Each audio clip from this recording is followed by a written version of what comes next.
Oke brother, kembali lagi bersama saya Fikri di Jazz Channel. Lo belum jos kalau belum nonton Jazz Channel.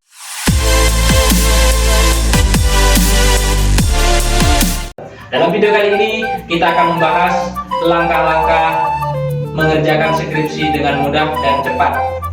Kita akan bertanya kepada Mas Luki lagi, karena kalian tahu di video sebelumnya kita konsultasi sama Mas Luki, dan sekarang pun kita akan konsultasi kepada Mas Luki juga bagaimana langkah-langkah mengerjakan skripsi itu cepat dan mudah.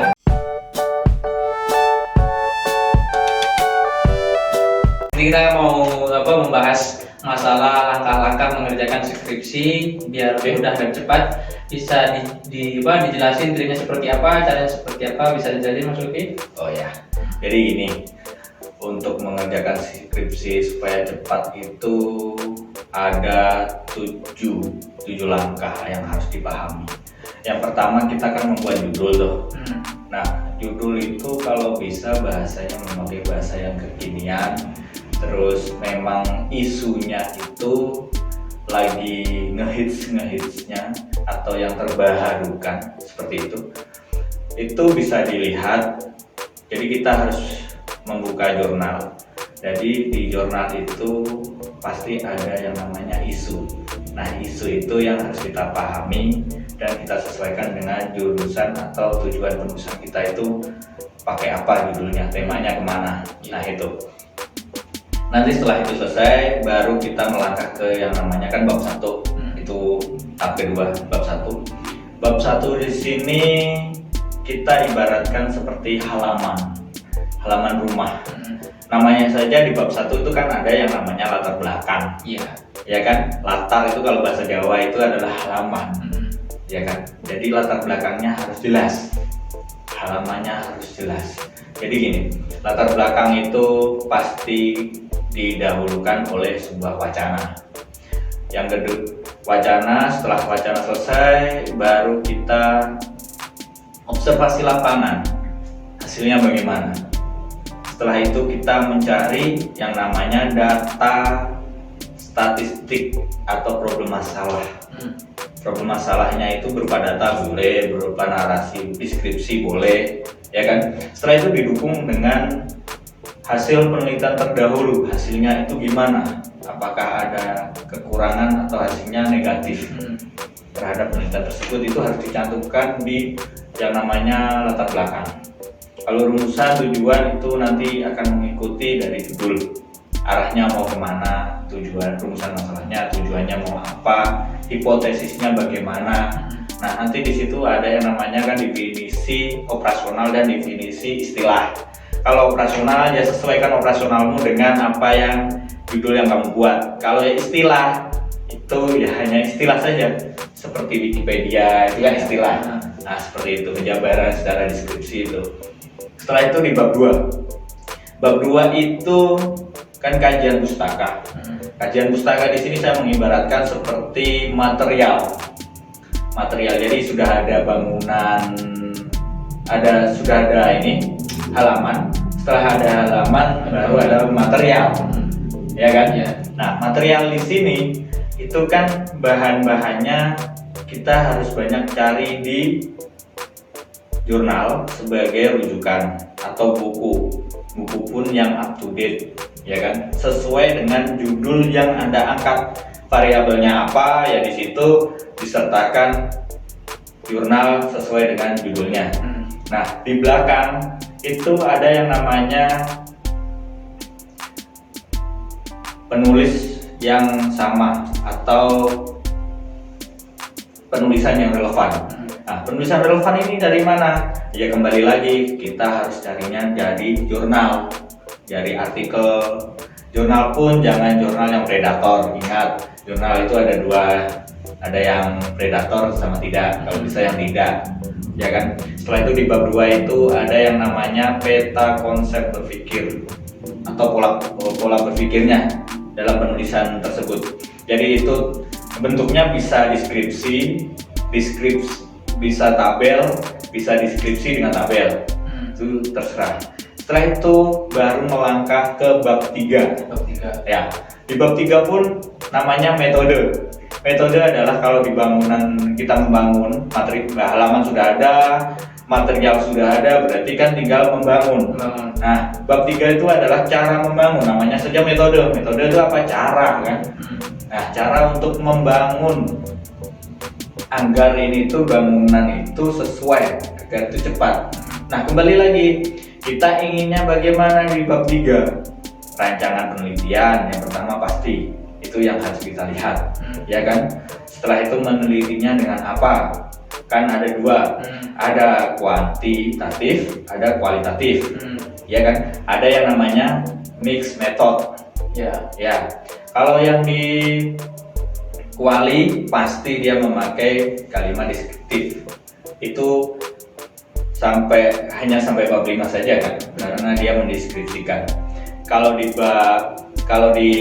penelitian kuantitatif itu ada banyak mas.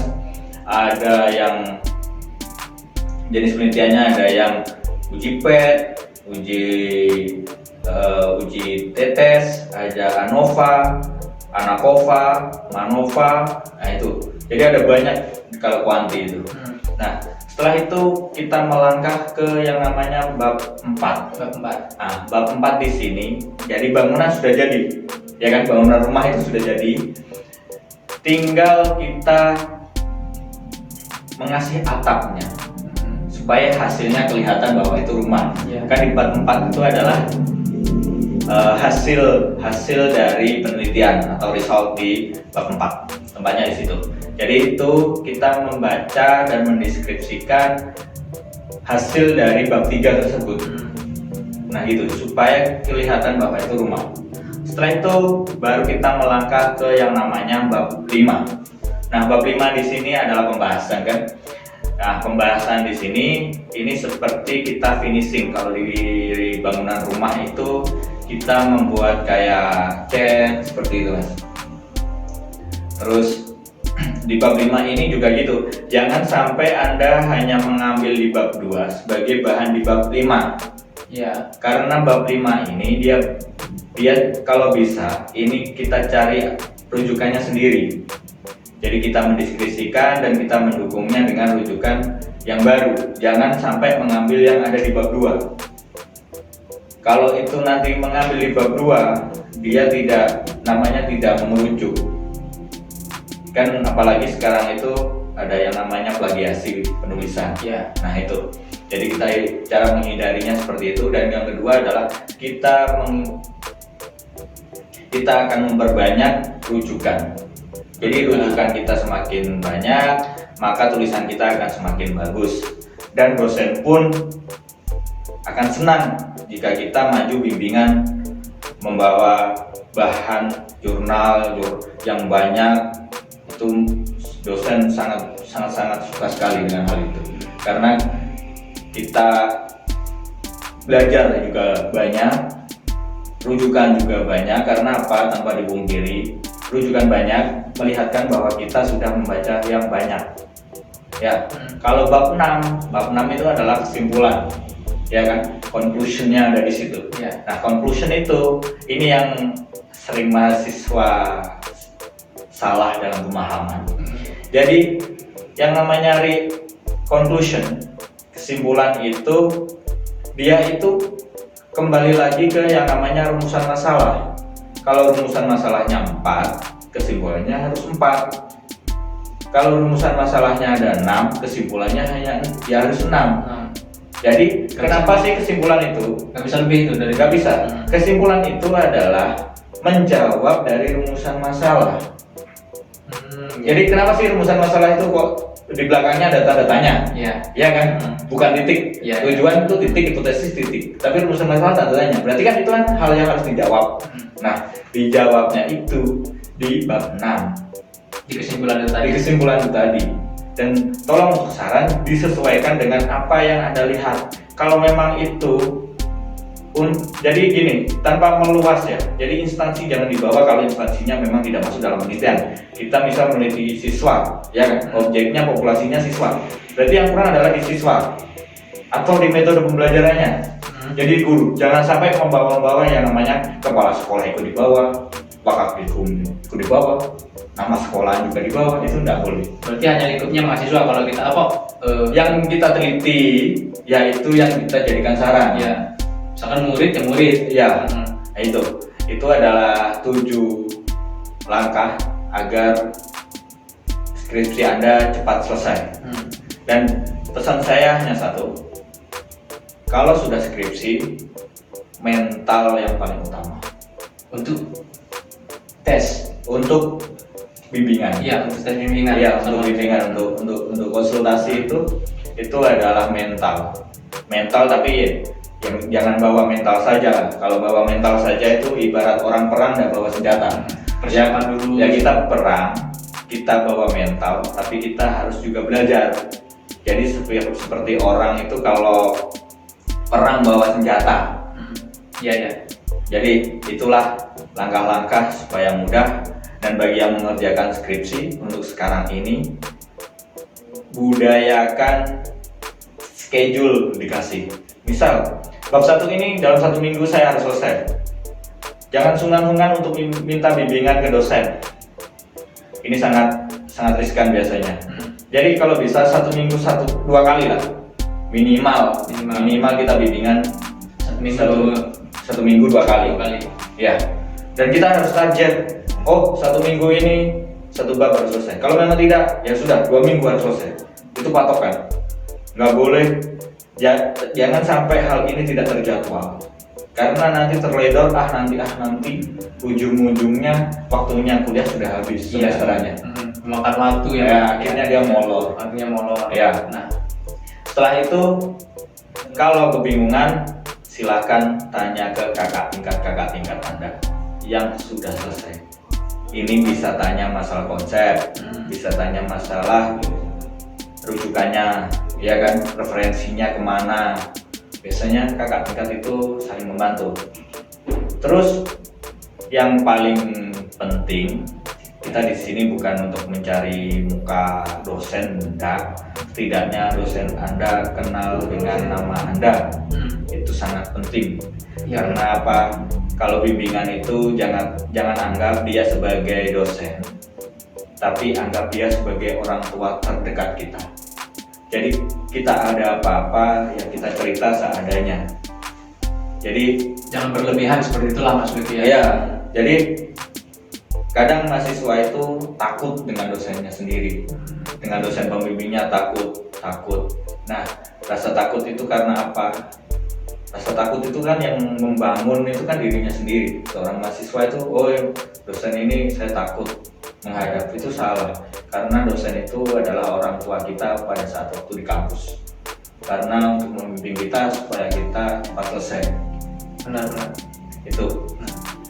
Oke brother, itu dia salah satu cara, ada beberapa cara untuk mengerjakan skripsi lebih mudah dan cepat. Nah, jangan lupa apa yang disampaikan sama Mas Luki bisa menjadi referensi, bisa membantu kalian yang di luar sana masih mengerjakan skripsi pada saat ini. Jangan lupa kalian harus men-schedule waktu tadi, men-schedule supaya berapa dalam 1 minggu berapa harus selesai, itu harus di-schedulekan. Nah, pertanyaan saya yang terakhir Mas Luki. Nah, pertanyaan saya yang terakhir. Nah, kebanyakan sekarang mahasiswa kalau udah mengerjakan skripsi, jangankan mau mengerjakan skripsi, mengajuin judul aja itu udah udah takut nggak di ACC sama dosen pembimbing. Kadang kan kalau kita mau ngajuin judul seperti ini, takut ini bakal di ACC nggak sama dosen saya kalau saya ngajuin judul seperti ini. Dan itu sarannya seperti apa kalau ada pemikiran seperti itu dari salah satu mahasiswa? Begini, kalau kita tidak maju, kita hanya satu jawabannya, tidak tahu. Tapi kalau kita maju menghadap dosen, untuk mengajukan judul tersebut, kemungkinan itu jawabannya menjadi 2, antara iya atau tidak. Ya. Bagaimana kalau judul itu tidak di ACC? Langkahnya adalah yang pertama, Anda kurang berkomunikasi dengan dosen tersebut. Seharusnya hal kalau tidak di ACC harus dikomunikasikan. Bagaimana alangkah baiknya supaya judul tersebut bisa diterima. Apakah untuk penambahan kata apa atau variabel apa yang harus ditambahkan supaya judul itu di ACC. ya. gitu. Jadi jangan sampai kita nggak maju, nah itu kesalahan itu. Ya, ya. Tidak boleh seperti itu. Karena apa sih? Kita ini sudah mahasiswa, apalagi kalau skripsi kan mahasiswa akhir, Ya. ya kan? Kita sudah dewasa, sudah punya pola pikir yang dibangun sejak kuliah, ya kan? Jadi kita sudah dibiasakan berbicara di depan orang banyak dan sudah dibiasakan ngomong dengan dosen dengan bagus dan benar, ya. Ya, benar. Dan pesan saya hanya satu, kalau ke dosen, ngomong yang seperlunya pertama. Yang kedua, meskipun dosen itu kita anggap sebagai orang tua kita, namun kita tidak boleh menunjang, tidak hormat dengan kalimat-kalimat yang kurang tepat. Terus pesan saya, jangan sampai bimbingan itu kalau memang kalian tidak bisa, tanyakan, diskusikan, jangan malu-malu. Jangan sampai kalian itu menghilang. Mahasiswa kan gitu. Ya. Dia kan punya jurus kaki muncul no jutsu, ya kan. Ada langkah 1000 lari dari tanggung jawab. Dia lari dari tanggung jawab, menghilang selama 2 minggu, 3 minggu. Iya. Setelah itu ya baik kalau dia kembali. Kalau dia selamanya, Iya, kebanyakan juga mahasiswa itu kalau dosennya kurang komunikasi, bukan dosennya sih, dia kurang komunikasi sama dosennya. Ini si dosen ini gak nanya-nanya nih, perkembangan skripsinya. Nah si mahasiswa juga nih nggak ngerjain karena nggak ada itu tadi, nggak ada pertanyaan sama dosen, nggak ada komunikasi lah. Akhirnya molor, ditinggal ngopi lah, ditinggal kemana lah. Iya, Nah itulah salah satunya Mas Luki ya. Iya. Soalnya gini, tanpa dipungkiri, tolong yang sudah skripsi sekarang ini, ingatlah orang tua kalian. Udah itu saja lah. Kalau kalian ingat orang tua, pasti kalian akan kerjakan itu. Iya, benar-benar. Itu dia brother. Jangan lupa kalau kalian sudah semester akhir, sudah menjelang waktunya untuk wisuda, jangan ditunda-tunda. Jangan pernah memikirkan hal yang lain yang membuat kalian asik. Pikirkan orang tua, cepat lulus dan cepat lebih baik. Karena ketika kalian sudah lulus, sudah menjadi mahasiswa sarjana, sudah menjadi sarjana, kalian bisa melangkah untuk kedepannya, bisa melanjutkan ke pasca sarjana, begitu Mas Luki ya. Yang atau bisa langsung hanya untuk sekedar S1 ya bisa langsung bekerja, bisa membantu kedua orang tua, bisa membalas kedua orang tua. Nah itu dia, jangan pernah menunda-nunda waktu dan jangan lupa kalian harus belajar untuk lebih giat lagi biar bisa mengerjakan skripsi itu lebih mudah. Oke, brother, jangan lupa